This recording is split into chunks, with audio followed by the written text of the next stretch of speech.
Pace explains, Pace explains, out of her mouth and into your brains. Hi, I'm Pace, and today I'm going to explain the connection paradigm.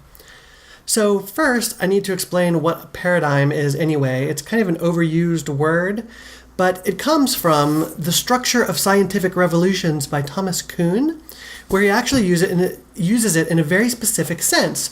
And what it means is it's the set of assumptions that you hold and do not question. It's your worldview. When people say, think outside the box, well, your paradigm is the biggest box that you could fail to think outside of.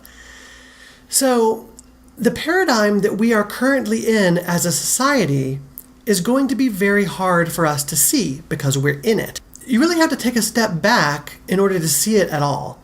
And what you see when you start noticing it is that all the assumptions in our society are based on the principle of control, which is why we call the current paradigm of most of Western and some of Eastern society the control paradigm. Some examples are the way that governments are run is based in control, the use of force to make sure that people obey laws in general. You think that, oh, well, of course, this is the way the world is. It's the only way the world can be. Whenever you say that, that's the paradigm talking. Daniel Quinn called it mother culture, the voice of mother culture. And it doesn't have to be that way at all. For hundreds of thousands of years, humans lived in tribes without laws, and how did they get along? Well, the way that tribes worked was through connection. Now, I'm not saying let's ditch all of the progress that has been made in the last 10,000 years and go back to hunting and gathering. But there's a cultural element that we don't appreciate because we take it for granted. I'm not saying that to change the world we need to give up everything, but I think we need to make some major changes in our culture. And the changes that Kylie and I want to help create is to shift the paradigm from the control paradigm to a connection paradigm.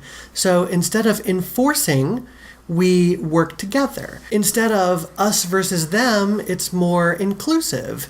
We feel that in order to make real change that lasts, we can't change just the symptoms of the culture. We have to get to the underlying root of it, which is the paradigm. So how do you shift a paradigm? Well, you can shift a paradigm to connection by connecting.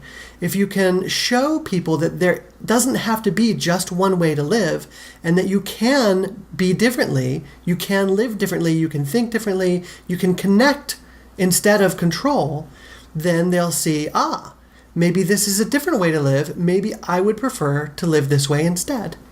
And once we get a critical mass of people who believe in connection over control, then we create what's called a paradigm shift.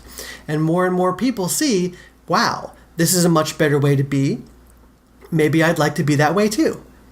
This is why we are doing what we are doing. This is why we're changing the world in the way that we're choosing to change the world. And I believe that we are at the beginning of a revolution. Pace explains, out of her mouth and into your brains.